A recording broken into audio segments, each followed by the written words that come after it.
We Need to Talk About Whiteness podcast. I'm your host, Myriam Francois, and to all of our listeners, welcome. Thank you so much for joining us. This is a space where we explore the meaning of whiteness in the context of conversations around race and racism, and as the structure pertains to different areas of our lives. Why whiteness? Well, very simply, because as someone racialized as white myself, I want to explore the meaning and impact of whiteness at our current juncture. What does whiteness mean, and does it matter? Every episode, I'm joined by a guest who offers unique insights into these questions and many more. Today, I'm joined by a man whose work bridges the gap between the academic world and grassroots activism in the educational sector. Dr. Ornette D. Clennon is a professor at the Federal University of Amazon, whose research focuses on themes of decolonial community and liberation psychology. He is also head of Institute and Director of Research at MACTRI, MEEP Academy Community Training and Research Institute, which provides educational support to children and young adults. With a background in critical race studies, Ornette's engaged scholarship saw him awarded the 2011 NCCPE New Partnership Award. He's also a widely published author. His most recent book, Black Scholarly Activism Between the Academy and Grassroots, A Bridge for Identities and Social Justice, explores the quote-unquote invisible impact whiteness has on the lived Black experience in the UK. In addition to his scholarly work, I must also add that Dr. Clennon is a prolific producer and musical artist. You can find his tracks under his alter ego, Revelation Collective. Dr. Clennon, welcome. Thank you so much for joining us. Thank you for having me. So first off, I have to say whiteness in education is a theme that many listeners have asked me to circle back to. It's clear that for many people, the educational system replicates existing structures of power, forms of inequality, and even prejudice. And despite a lot of attention around some of these issues in the media, particularly the decolonial movement and the impact that that's having, it seems the problem isn't really going away. So I want to talk about, first off, schools, if that's okay, and then maybe we can talk about universities in a bit. But let's start with schools. And you direct an institute which offers concrete educational support. You're clearly very invested in community education, and I suspect there's a good reason for that. So yes. Why has it been so important for you to be involved in this kind of work? Well, it comes from personal experience, really. So having gone through the mainstream education system as a person of colour, as a Black man or as a Black boy back in the day, I experienced the sort of whiteness of education and its sort of debilitating effects that it can have on Black people at first hand, really, and as did my family, obviously, as they supported me through that. So it really did fill me with a passion to make changes and to have this interest in education, because for me it is about making sure that all people have equal opportunities to progress to where they need to be or to fulfill their potential. And in my personal experience in the education system, that's not granted to everybody.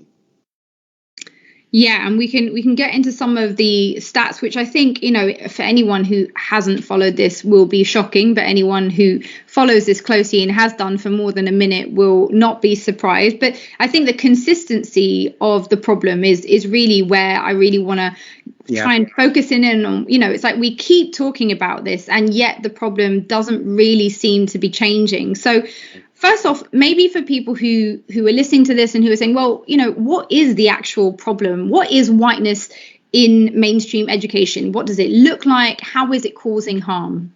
Yeah, that's a really big question, particularly if we're going to try and answer that in sort of layperson's terms. But I will give it a go. Thank you. So whiteness, first and foremost, isn't about race or skin colour. It's about a system of control and societal organisation. So if I digress and just take a step back historically, it used to be about skin color in terms of how the modern world as we know it today, which originated from European colonialism, which was spurred on economically by slavery. And the reason why that happened is because whiteness was needed to justify the enslavement of black bodies for labor. And that was the first time that blackness, or back in the day Africanness, but throughout the centuries it became blackness, became equated with labor and free labor, exploited labor.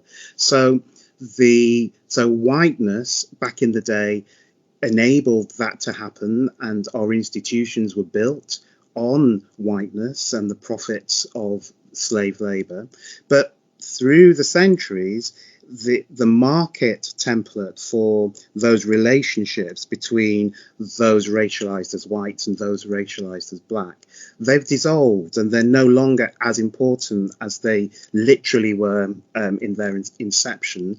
So it's more about power and the legacies of power and structures that whiteness embodies, and people's relationship to that structure. So that's why some, particularly African American scholars, talk about proximity to whiteness. So they don't necessarily mean skin color, although colorism in itself is an issue and is a hangover from colonial days, but they are specifically, I think, how I read that term, talking about their market positions in relation to whiteness and the benefits that they may or may not accrue from their market positions. So if we apply that to education, and we realize that it's not about not having enough black teachers or representation, what we're actually talking about is education being a nation's way of citizenizing its citizens, sort of indoctrinating them, or indoctrinating them into the ways of the land, if you will. So if we look at it sort of really, really cynically, in order to police a nation, obviously we need the law first and foremost, and we need people to enforce the law. So those are the obvious kind of ways of policing a nation in the image of what that nation wants to be. But the second way of doing that, which is more insidious, is to actually educate the nation in the mores of the land, whatever that may be. So in terms of whiteness, if we're looking at a structure of systemic control, which, as I said, originated from sort of a racial locus, but it isn't anymore, and it sort of morphed into what we call capitalism and more recently neoliberalism as a sort of organizing structure, then in order to have people adhere to the system and to agree and to serve the system, you need to inculcate them from an early age as possible into the ways of the system. Mm-hmm. So the education system actually is a guardian of the state. It always has been. So even if we're talking about sort of imperial days when we ruled the waves, so to speak, well, we did, but yeah, nothing to be kind of proud of. The education system was arranged in such a way that those elites who benefited from a Victorian classical education were directly educated to rule empire. Mm-hmm. And those other people who didn't receive that elite education but were taught basic literacy and numeracy were kind of taught and equipped to work in the mills and the factories of mm-hmm. the day. So we can see education as an organizing social entity, even back in the day when we were so-called sort of in power in the world. But that echo of power and how power is created and maintained still lives with us within the educational system. And so for your average child going into the system whose parents might not necessarily be aware of any of this history in depth because it necessarily isn't probably the version of history that we're all learning. No. I'm just wondering, what are some of the challenges, particularly facing children who are not white, from the whiteness of this system? So I know obviously people will think, well, school exclusions are one of the main areas. There's also been recently, there was a report last year that the Guardian brought out for a young man who had been involved, if you recall, in calling out Matt Hancock about his father, who had been a GP who died of COVID. At a time where he was requesting more PPE. His name was Intisar Chowdhury, and the year after that, he actually basically did a call out on the internet saying, anyone who'd experienced racism in school, could you kind of flag it? And he compiled this dossier. This young man compiled this dossier of all of these really clear instances, none of this sort of, it can be read in a different way. No, very, very obvious instances of overt discrimination and prejudice against children of colour within schools. Absolutely. And I suppose what was really shocking to me, shouldn't be, but was the reaction of the schools. So I'm just wondering, if there are people who work within education listening to this and who are thinking, how are we perpetuating whiteness in the way that we respond to, let's say, incidents in our school where students complain about racism, for example? I think the answer to that has to be twofold. So there's a macro system within which teachers and educators work within, which is really, really hard to change. And I don't think we can change it from a school level. We kind of have to campaign and look at it from a government level.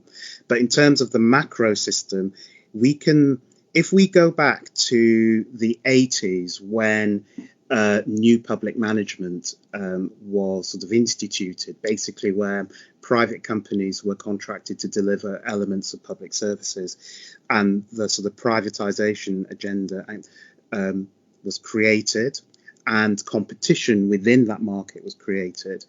That kind of hit schools with the National League table, which I think was in 1989. I can't quite remember the year, but it was in the 80s. So at that point, when schools became set within an educational market of competition in order to attract parents and be sort of placed high up in the league, you did have this lack of emphasis, or this de-emphasis on race as a metric. So before that, you sort of had race, which was really sort of coming into the fore with the riots in the early 80s, Moss Side, Toxteth, obviously Brixton and other places, and with seminal reports like the Scarman Report and the Swan Report, which were looking at the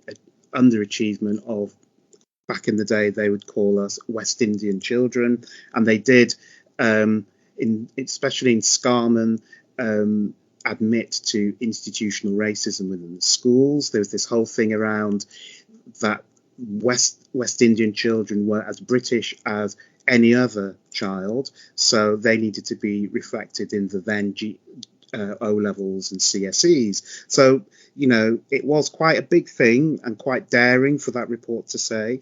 But as the 80s sort of drew out, there became a de-emphasis on race as a particular factor as this new public management sort of took over and school competitions took over. So race began to be sort of shoved under the carpet and, I guess, sort of subsumed under this sort of class kind of discourse to the detriment of young black kids who were still put into educationally subnormal units and stuff like that. So that's sort of the macro sort of framework that we're working within, and we are still in the shadow of that, because we don't call them sin bins or educationally subnormal units, we call them pupil referral units now. And black children and children with special educational needs and disabilities are still disproportionately represented within those units, and schools disingenuously off-roll their quote unquote more difficult pupils into these units so that they can get better scores with their exams. So there's this whole kind of cynical market of education where performance and competition is what dominates. So that's the macro, which we can't do too much about. But on the sort of mezzo and micro level, teachers being aware of that can begin to take control of their own classrooms. So in the foundation curriculum, so that's Key Stage 1, Key Stage 2, what many teachers perhaps don't fully appreciate, I think they do, but I don't think they fully appreciate it, is that there's a huge potential for customizing that curriculum. So, and what I mean by that is at Key Stage 1, Key Stage 2, if you were competent and confident and had the will and I guess the support of your senior leadership team, you could teach a really inclusive, culturally inclusive curriculum. So by using thematic learning, where, for instance, one term, so in Key Stage 2, for instance, in history, they've got to learn about empires. Now, there's nothing stopping a school from saying, in the first half term, we're going to learn about European empires, including the British Empire and including Roman and Greek empires. In term 2, in half term 2, we're going to apply that to the empires on the Indian subcontinent. In term 3, we're going to apply that to the empires on the African continent. And term 3, the empires in China, and sort of thematically really look at the different cultures that are required to be described and investigated within the national curriculum. And they could theme that. So, for instance, I think it's in year 4, students have to learn about the history of where zero comes from. So, of course, you could, particularly if you were doing thematic learning across the school, talk about zero coming from China and Latin America, and then India, and then the Muslim Arabic world, and then coming into Rome and sort of the European world. You could literally track the sort of cultural and intellectual journey of the concept of zero at school.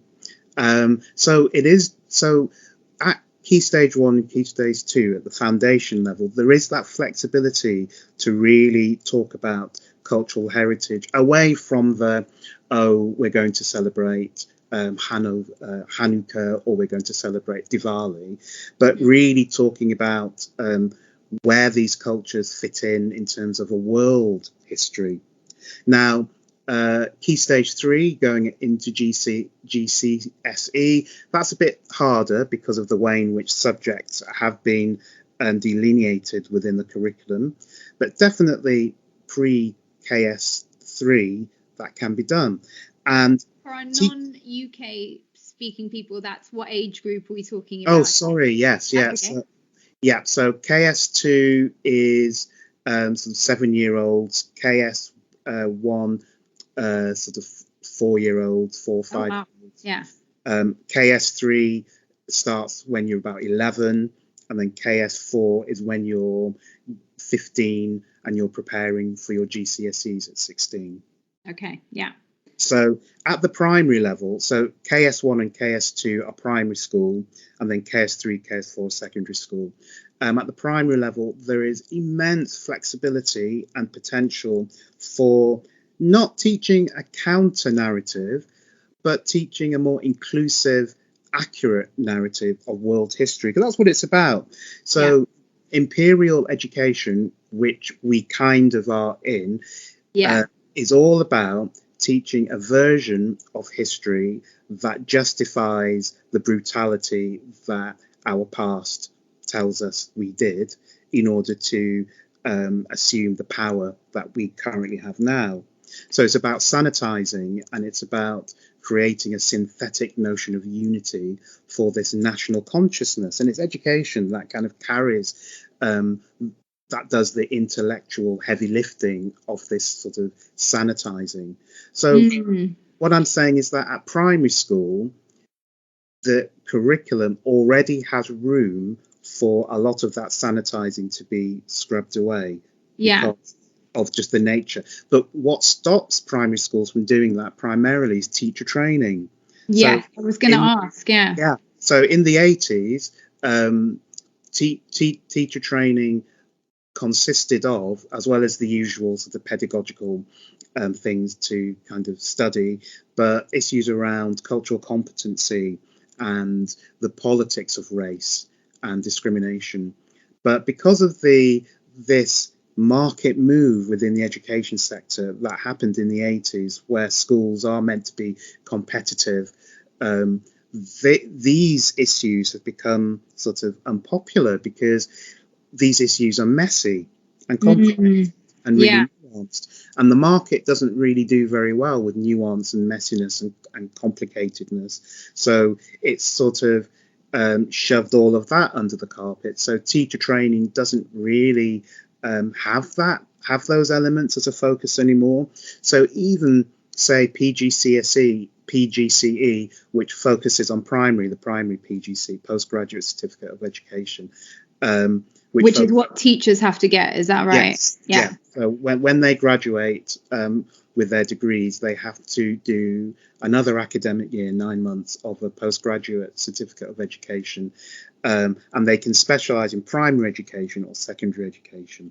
Got it. And so when they do their PGCE, even at primary, then because they're not taught these elements of nuance and messiness, which we could call sort of not critical race theory per se, because CRT is a specific methodology, but critical race studies, which is about is a much broader field of inquiry around race and discrimination, and you know, the intersection between race and gender has to be in there as well. And more recently, the intersection between race and ableism also has to be in there, particularly from a school perspective. We're finding that's another thing.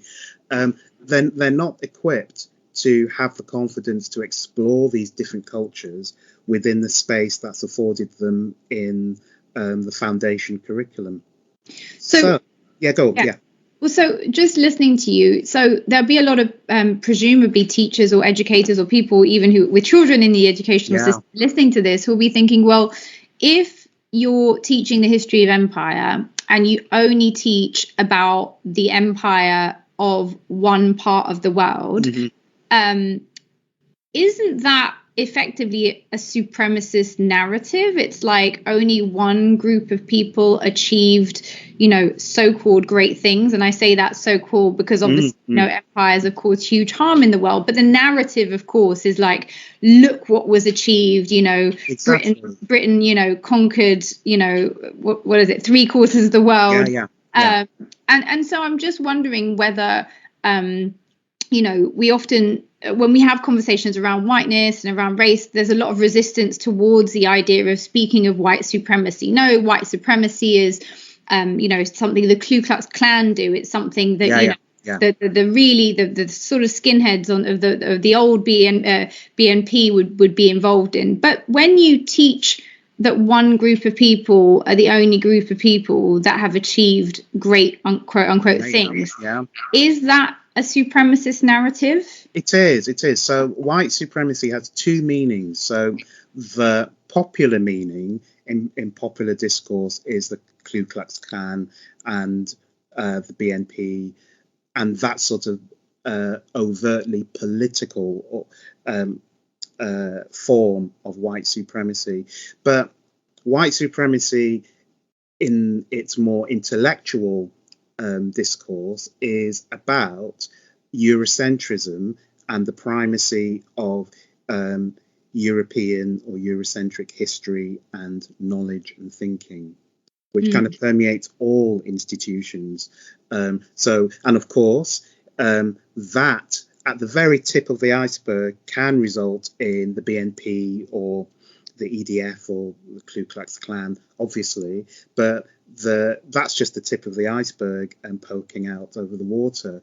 The real kind of problem is how our modern world system. So here's the thing, and this is what people find really hard to kind of get their heads around. White supremacy only exists if you truly believe that non-white people, and black people in particular, are somehow inferior or deficit.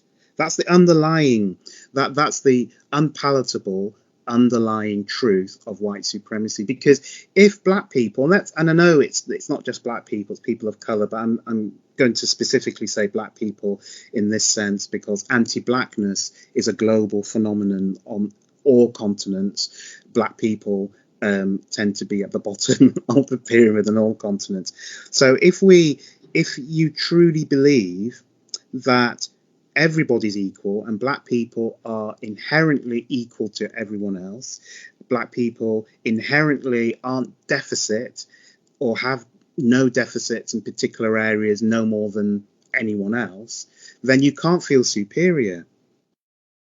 But if you believe that black people have inherent deficits and are somehow inferior, that means then that all the disparities that you can see when you track the data, you don't see them as disparities, you see them as inherent deficits. Logical consequences, presumably. Yeah, exactly. Of this underlying ideology. Yes, of course.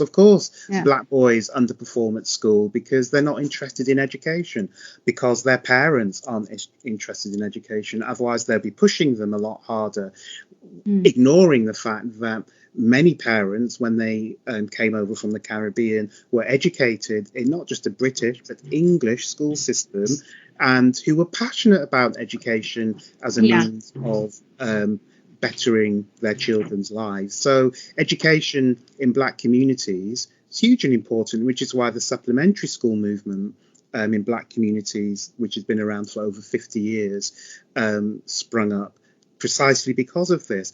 But if you don't see that black people are like everyone else and are equal, then the disparities that you witness then become their responsibility, and it becomes a sort of natural law. And and that's the basis of white supremacy. So it's not even about people being particularly racist or nasty or anything like that.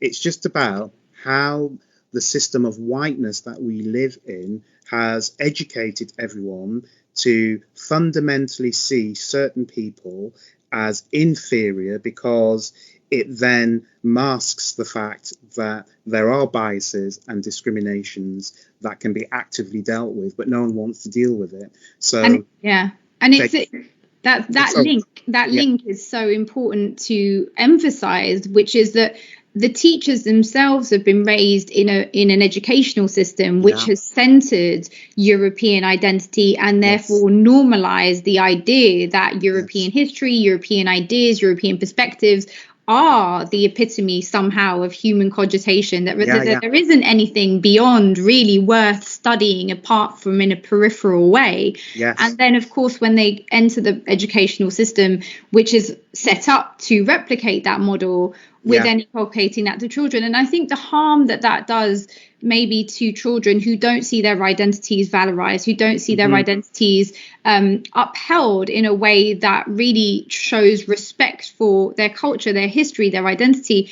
I mean, is it even measurable what that impact is? And I ask because when we look at some of the figures around exclusion, so there was a 2021 study by The Guardian, and 2021, and this 2021 study, exclusion rates for Black Caribbean students in English schools are up to 6 times higher than those of their white peers in some local authorities. Gypsy, Roma and traveller children were also excluded at much higher rates. Some Roma children were 9 times more likely to be suspended. And exclusion rates for mixed race, white and Black Caribbean students were more than 4 times higher than their white peers in several local authorities. Now, let's talk about, it's teachers that are making these decisions. And it's not about kind of pointing the finger in a way that makes people feel bad. It's about saying, why is it that certain children seem to be singled out in this way? And I can take some examples from my life where it seems apparent to me, listening to a story where, for example, one of my friends who was excluded from school at 15, who is of a mixed Caribbean background. And when I heard the story, I just thought, there is no way I would have been excluded for jokingly saying to a teacher, well, let's see what happens after school, miss. It was then turned into a threat and made into a basis for actual physical harm being intended against a teacher, a remark which, this is a 15-year-old boy, and he had, according to him, absolutely, it didn't even occur to him that that's how his remark could be interpreted. That decision changed the course of his life. Now he's doing very well today, thanks be to God. But it was a decision that could have gone very badly for him. Because teacher inherently linked violence with black boys. That's the prism that comment was heard through. So because we are inherently violent and kind of inherently unintelligent, all we're good for is kind of physical activities and sport, or at a push, we're good for entertaining people. But we don't have any academic or intellectual, not even academic, but intellectual sort of acumen or potential. And we're violent and hypersexual. So anything that we do is seen through that prism of deficit from the get-go. And teachers who, through no fault of their own, who have been educated in this system, also view us through that prism. It is just what it is. And this is something that, people who can actually hopefully listen. If you're listening to this and you're working in education, maybe there's little things that you can catch yourself. I heard this remark, but can it be interpreted differently? Why am I making assumptions? My neighbor has a 15-year-old daughter who is getting ready for, I wish she must be actually a bit old. She's 17 now because she's doing her GCSEs. Doing a GCSE in chemistry, and they are of an Ethiopian background. Her teacher said to her that she wouldn't be good enough to do chemistry, that she'd be better off choosing art. Now, she's got a whole career in her mind that she wants to pursue that requires chemistry. And as far as I can see, she's a really hardworking, studious young woman. I don't understand why that child is being told to pursue an A-level in art when she clearly wants to do chemistry. Is that the teacher being racist, in your opinion? Yes. I mean, I had teachers at my school say that I would never get into university. This was as late on as in the sixth form, writing me off, and obviously I did. But it wasn't now a professor at university. Let's point that out. It wasn't through any kind of thanks to them. But I have to say that I did have support from other people, obviously, that weren't in school, that weren't my school teachers, but my school teachers in particular did write me off, and that writing off of people of colour is still going on. I just wanted to say, in terms of whiteness, please, that we can see whiteness is no longer linked to a racial locus, because if we look at the temporary and permanent exclusion rates, there are 3 ethnic groups that feature predominantly in both temporary and permanent exclusions. Those are Black Caribbean young people, Irish people, and people from the traveller community. So we can see that whiteness is about, because the people from the traveling community objectively are white. In this part of the world, they are. Yet, like the Irish were maybe a century ago, weren't politicized as white. Hmm. And that still kind of had really, and still has for the traveller community, dreadful consequences of not being politically white. And that sort of politicization of whiteness has somehow morphed into a racial perception of whiteness that has Hmm. been imprinted upon these ostensibly white people, but they're not treated as white people. So Italians were treated like this in America before they became white. Irish people were treated like this here before they became white. So we can see that this notion of whiteness isn't really racial, it's about power. And certain groups over time who are ostensibly racialized as white weren't always white. Mm. Now, And yeah, also, what about the fact that, when we often hear this idea that, education isn't important in Black communities, which also sounds to me like a real flattening of, yeah, it is. It you is. know, who we include I mean, Black is a lot of different people with a lot of Yeah, different backgrounds, with a lot of yeah, different perspectives. And the reason I say that is because Black African children tend to do very well. yeah, It yeah. tends to be more Black Caribbean children. And I wonder how you interpret that difference. Is Mm. it do with the history? Is it to do with the self-perception? I'm wondering, whether the history is an important one, because I often hear friends of a Caribbean background say to me, well, the only history we ever hear is the history of slavery. Hmm. Whereas presumably if you're, Ghanaian or Nigerian, that's far from the only history that you'd be familiar with. Yeah, And I absolutely. wonder whether there's a sense of self respect, so a sense of I guess identity, which is denigrated more so in some Black communities than others, um, based on the educational system that we have currently.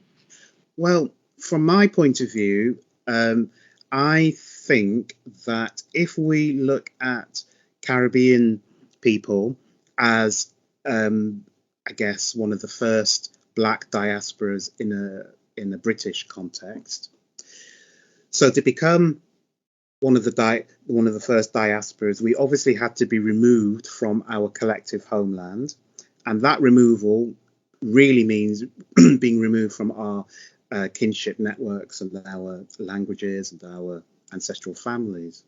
So, if we then are on this Caribbean islands, and we are being forced to become Europeanized, and we've lost all of that previous connection, we are being flattened out. And it's to the testimony of my ancestors in the Caribbean that they were able to recreate a vibrant culture that had echoes and memories, sort of misty memories of the homeland, but translated into this new land on the Caribbean, and kind of resisted that and formed a Caribbean culture. Now, if you take the Caribbean hybrid, because there's already kind of a hybrid Yeah. of Afro Europeans, if you from the Caribbean, bring them to the mother country, they're having to kind of assimilate yet again, and there's this flattening out effect of being a British citizen, so you can't sort of be Caribbean, or your Caribbeanness is inferior, so you have to sort of flatten that out to be more like your white neighbours. Now, this process of flattening out is a key hallmark of capitalism, where the market does get flattened out, because the whole thing around our culture, you can't really control culture in a market setting, because the social knowledge that is associated with our cultures is far too complex for a market to cost. So the market, when you enter the market, and we're all in the market, it's not a choice we have to leave that social knowledge behind, and we have to adopt market knowledge in order to get on in the market. So is this a global economic market? What? Yeah, yeah, Yes. yes, and I'm talking about the market in an ethical sense, which controls all of our institutions. So for me, the market isn't just an economic engine, which it obviously is. It's capitalism is a way of thinking. It's a paradigm which forms all of our thinking and our institutional foundations. Got it. Sense. Yeah. So I'm talking about the market in that sort of ethical sense, although it does follow in the economic sense as well. So in order for the market to, the raison d'etre of the market is profit. So if we condense or rewind the market to its inception when it traded in human bodies and it traded in actual human units of labor, that's where the modern market capitalism comes from, where capital is about ownership of property, and property rights underpin the modern market, which is why IP and all the intellectual property rights and all of that, and patents, and which are still an echo of property, are still hugely important because that's where the profit comes. So when you enter the market, in order for the market to make money off you and for you to make money off the market, the social knowledge, all that sort of complexity of what makes us human, can't enter the market with us because the market can't control or put costs on that. So just to give you a concrete idea. So if, say, let's say I am paid to become a carpenter, and my form of carpentry is around, for sake of argument, sort of really upmarket Ghanaian wooden sculptures. So it's not, I'm just plucking things out of thin air. The market is never going to pay me fully for the years of experience of being brought up in a Ghanaian household, learning my trade over decades and decades to become this amazing craftsperson who can then produce this little statuette in this particular style, which is sought after by the market. So the market can't remunerate me for all that social knowledge that brings me into the market. All it can do is remunerate me for this little statue with a kind of market estimate of the hours it must have taken for me to carve it, and a kind of market estimate for my expertise or provenance in the field. So I've just explained, or tried to explain, how the market flattens you out by removing your sort of social knowledge that makes you who you are, to fit you into a market box where you are more easily controlled and costed by the market.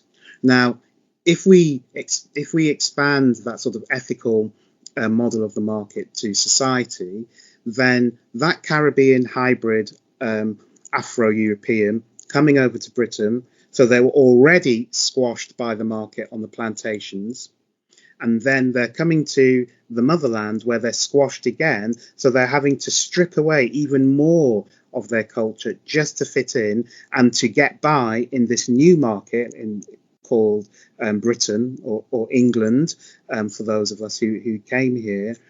Then it means then the Caribbean offspring of these people, so like myself, the trauma that we have had to suffer in order to be blended into the British market, to even be treated as British people, puts us at a huge disadvantage to a first generation Nigerian family who comes over to the UK with all of their kinship networks and languages intact. So their children, who are also under pressure to assimilate, they still have enough of their social knowledge to cling on to because their parents and grandparents are probably, hopefully, still alive.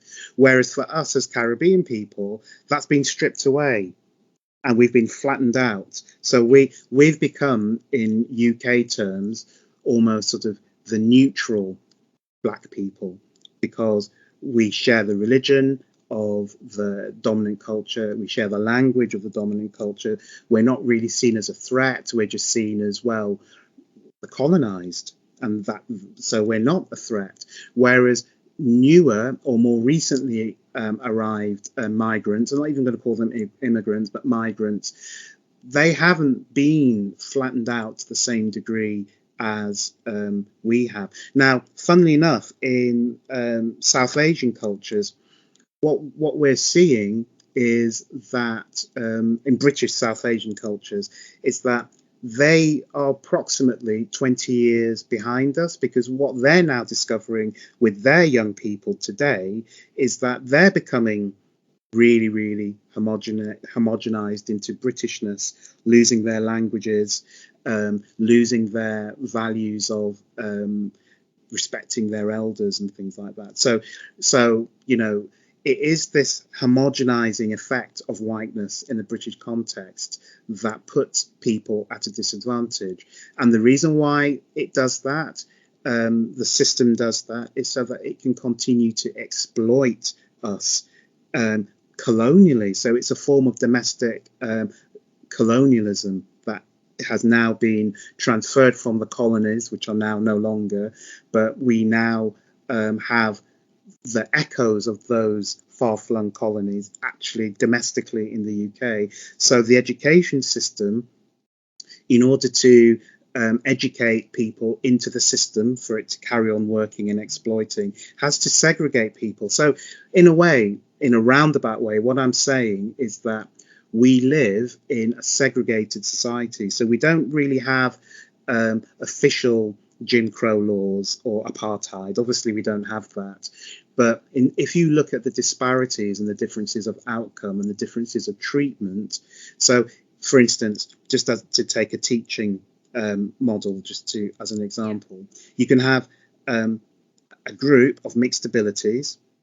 You can teach the group, for sake of argument, chemistry, for sake of argument, atoms and elements, and you can give them the same material and the same tasks to do, but you can grade them differently according to the outcomes and the learning objectives, the learning outcomes that you expect from them of their different abilities. Yeah. So that's, in a wider sense, what's actually happened, that as Black people and people of colour, we're in the same system as everyone else, but we're being differently streamed within the system, and we're actually being segregated in a hidden way through the outcomes, the life outcomes that are available to us. And it's colonial.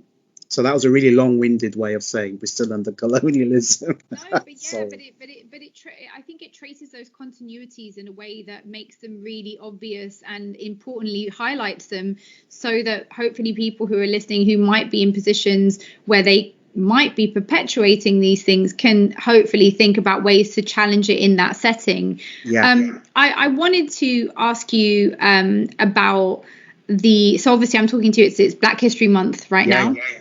And I know there's a lot of different opinions on Black History Month. Some people feel very strongly about Black History Month and how it's undertaken within educational settings. And one of the things that I wanted to ask you about was the value of different initiatives that are brought in during this month. And just before we came on, I was scrolling through Instagram and I saw this quote, one of these Instagram wisdom quotes, which said, "The problem with slavery is it's taught as Black history when it should be taught as white history." And that got me thinking about Black History Month and about the fact that it's often used as an occasion to say, oh, well, we need to talk about the history of slavery. And then in my experience, those settings are kind of additional lessons that are offered and usually orientated towards Black students, as if this is something that's really important for them to know about. And everybody else is kind of like, well, it's optional. Yeah, that's the segregation I'm talking about. That's a brilliant example of that. Black History Month for me personally is an anathema, because it needs to be a Black history all the time, and I'd widen that to world history, because actually black people, white people, all people, irrespective of ethnicity, we made the world as it is, all of us. So the complex interactions between different racial groups or ethnicities, nations, need to be taught, because that's what made the world. I mean, Gaminda Bambra talks about connected histories, which is quite which left a large impression on me, because it's about the connection between the different world histories that has made up this modern world. So modernity isn't just this European miracle, she would argue. It kind of came out of African and Arabic scholarship, and that was sort of translated through the Greek and then later on Roman to kind of reach Europe, which is what I started off with when I said schools could literally teach the history of zero by doing that. And that's, for me, a really concrete example of how that could work in the classroom, because by teaching that zero, you'll be able to see the interconnectivity of different cultures across different times, all merging on this concept of zero that is so important to us today in terms of our binary zeros and ones. So on that note, if educators are listening and thinking, well, it's Black History Month, I don't really know what to do in my classroom, would you say, well, don't make Black History Month a particular event, or do we still place emphasis on Black History Month? It depends on the school policy, you see, because, we can talk about individual things as to what we would like to do in the classroom, but the average teacher actually has policies and institutional expectations that they have to live up to. So if their school is expecting them to deliver activities in Black History Month, they kind of have to, whether they want to or not. Yeah. The reality of it is they've got their senior leadership team to answer to. But what what's I would the best version of that can be delivered then, if you have to do it and you're required to do it, and actually there might be some opportunity presumably in there? I mean, I know that, for example, in my son's school, and he's still very young, but it's been things like painting African masks, and I sort of raised with the school that although it's great to learn about African traditional masks, there are aspects of Black British identity that are not touched upon at all. Absolutely. Yeah, and to make African identity something all the way over there, which is important to learn about, but didn't seem to me like it was necessarily providing everyone in the classroom with an understanding of Black British identity. Exactly. I think the easiest way, and this is me talking from a privileged position because I don't have a senior leadership team to answer to, is if you're stuck with Black History Month, then use that as a focal point from which to explore different aspects of what you've just been exploring in October, but throughout the year. So if you are going to look at, say, African mask painting, for sake of argument, then throughout the year, because I know you've got in foundation curriculum, they have design technology, and that's what they would put that under. So then you could, across the rest of the year, look at other mask painting activities, and so the sort of Indonesian mask wearing and painting, Japanese, and look at the social contexts within which these masks were used. So you could use Black History Month as a springboard for other inquiry, more sort of developed inquiry around the year. And I think that would be a way of compromising.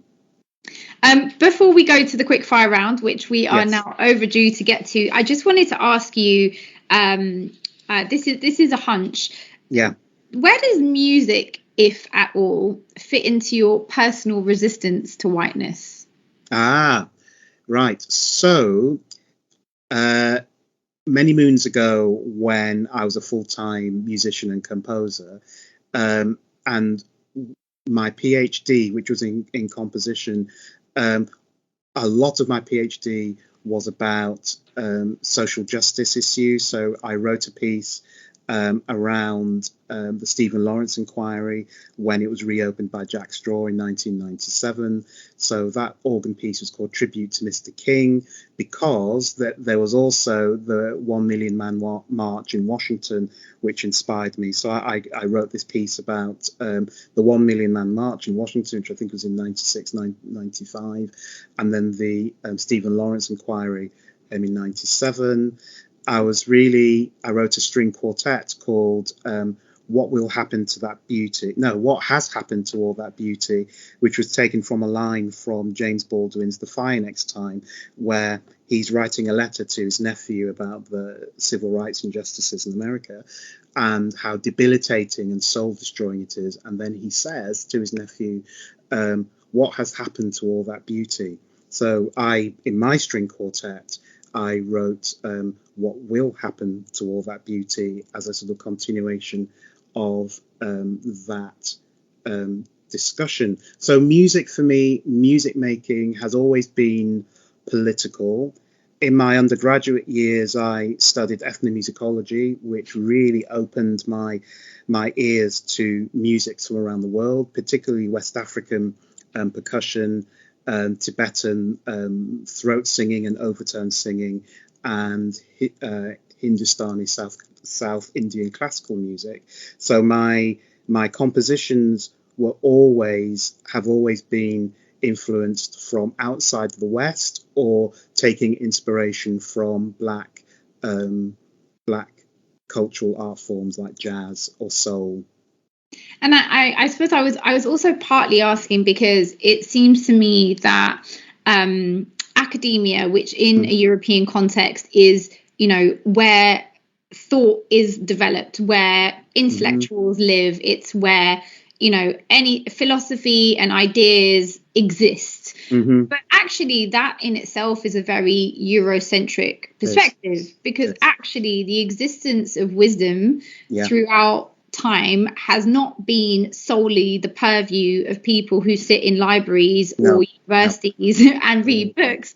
And so I guess I was also partly coming from an Islamic background, where it's like, well, we have a whole oral tradition, which for a large part and arguably till today continues to be dismissed on the basis that it's an oral tradition and that it's not a written tradition.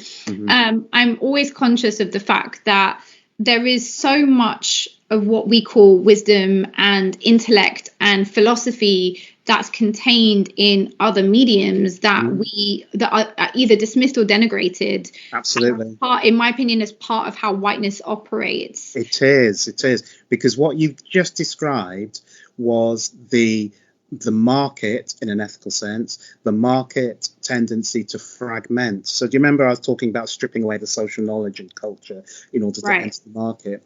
Well, if we look at academia as an institution that represents the market, then the academia gains its power from siloing subjects, from fragmenting subjects. So one of the reasons why I have struggled in UK academia is because as an interdisciplinary researcher, I bring too many things together, and I willfully do that, and I will not be fragmented.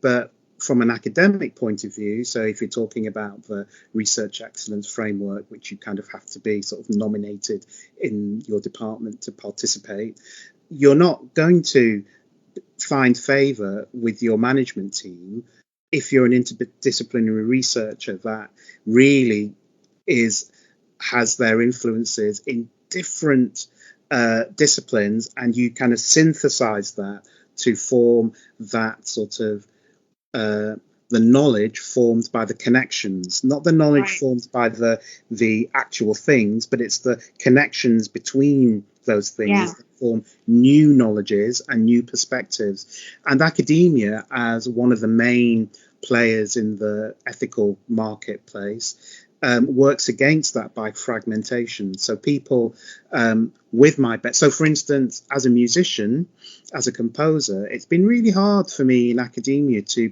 properly combine my quotes unquote creative work with my quotes unquote academic work, even though in my mind they are creative, because I started out, as I said, as a composer who was socially aware and who wrote pieces around social issues. And then, so this is interesting. So as a composer, I was doing all that. Then in my work as a community educator, I worked in a young offenders institution down in Staffordshire, or maybe up in Staffordshire, depending on where you are in the country or in the world. And I was there for 2 years. So a young offenders institution is a prison basically for young people between the ages of, I think, 16 and 18. So I was there for 2 years, and I was leading a grime project where we were producing a studio album with the inmates and providing industry training so that the inmates knew what being a producer was, being an engineer was, being an artist, and studio management. We sort of integrated that. And it was during that time, particularly in the second year when I was working with predominantly black inmates, that issues around race, homophobia, misogyny, and Islamophobia all sort of came to a head in our sessions, because they were sort of exploring that in the music that they were writing, that I had to say to myself, and I wasn't yet a scholar at the time, I had to say to myself, this is really interesting, and I really need to get to the root of why these young men have been somehow brainwashed into these values as a way of thinking that they are more commercial, that they're going to sell more records if they're kind of spitting about gun crime and shooting black people and talking about women as bitches and all sorts of horrendousness. So it was at that point where I discovered the practical nature of critical theory and the fact that I needed to become a scholar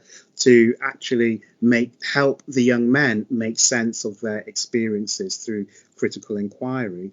But if you move that into academia, then what happened is that I was forced to make a choice. So I was either going to be a composer, musician. So even when I taught popular musicology in the unit of popular songwriting, so we looked at different types of songs from different eras, and the students had to be able to write in those idioms. So in my classes, if you're going to learn about soul, then you kind of need to understand the social issues at the time that those artists were working in, right, in order to write the lyrics and the music authentically. So yeah, within popular musicology, I sort of introduced them to critical theory and critical race studies, and an introduction to black feminism, because we were looking at black female representation in videos and stuff. And because of the siloing or the fragmentary nature of academia, that class got taken off me. And so I was forced to interview for that job, and I didn't get that job that I was doing for 2 years.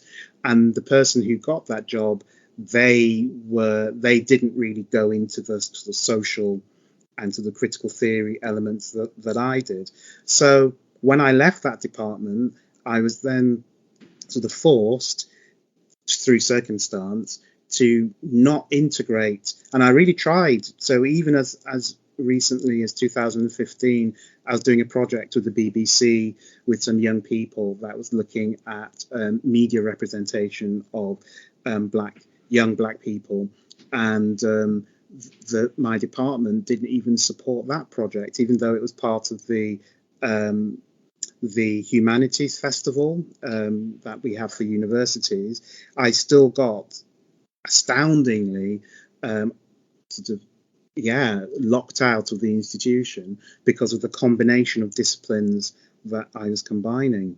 There's something about the way that whiteness operates and the way that it's constituted knowledge, even, yes, which ultimately degrades all of our abilities to make really important connections. And the worst part of it is that in denigrating those other forms of knowledge, or not even considering them forms of knowledge, it reduces our own ability to expand our understanding of the world, because it reduces us to this almost like really narrow structure that, you know, and I often think about it when it comes to areas around theology myself, because of course theology in a Western academic framework is you know, the study of fairy tales, whereas for obviously many other cultures it's a fundamental part of a worldview, which cannot simply be dismissed as you know, it's important to critically assess religion,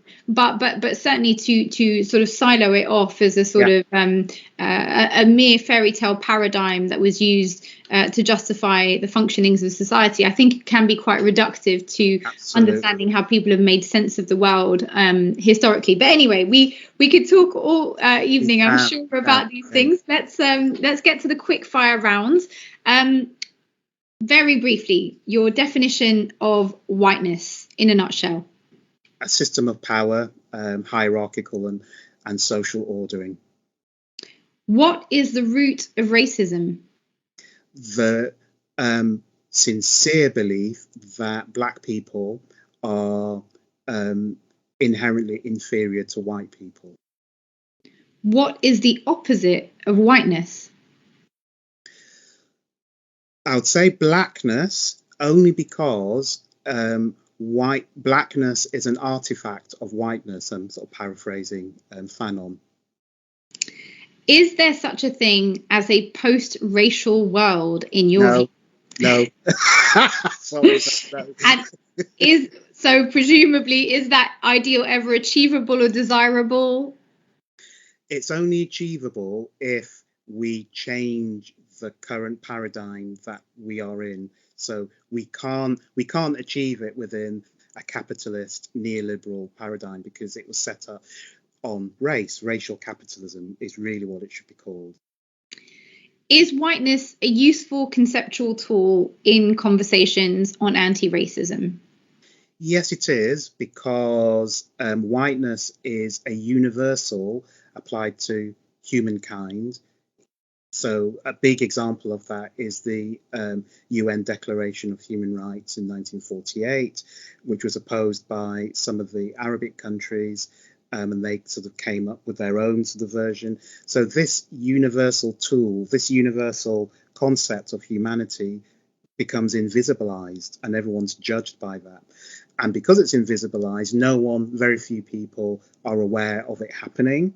So the more we can other whiteness in the same way that other ethnicities or identities are othered, so that we view whiteness on an equal footing to blackness or Muslimness or Jewishness or whatever we're looking at, so that we can critically assess it like we would anything else. Thank you so much, Dr. Ornette D. Clennon. If people want to connect with you, your work, your ideas, where should they go? They can go to my blog site, which is www.ornettedclennon, all one word, .me, M-E. Fantastic. Well, thank you once again for taking the time to talk to us. Thank you to all of our listeners for tuning in to this episode of We Need to Talk About Whiteness.